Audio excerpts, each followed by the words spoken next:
It is officially 9 months since I had my last alcoholic drink.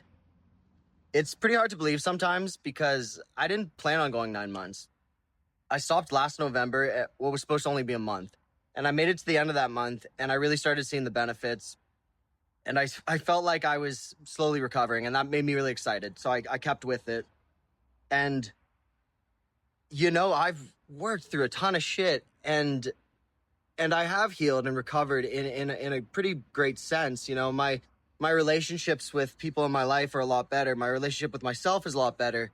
Um, my physical health is a lot better.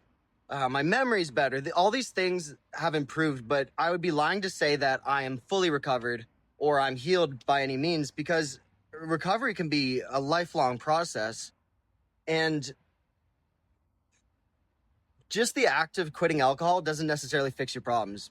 What it does is it leaves room for your issues, your trauma to come to the surface so you can actually confront it and you can actually work through it. Because if you spend years and years trying to bury it or drown it with alcohol or any other substance, you're never going to work through that shit. And it's just going to build up inside of you and eventually one day explode. So, yes, I'm incredibly proud of myself and I feel like I've come a long way, but in the same way, I need to keep going. There's a lot of improvements still to go, and I haven't worked through a lot of my issues still. I've only begun to scratch the surface, so to speak. Um, but I do just want to say that if you feel sick and tired of feeling sick and tired, you can always do something about it.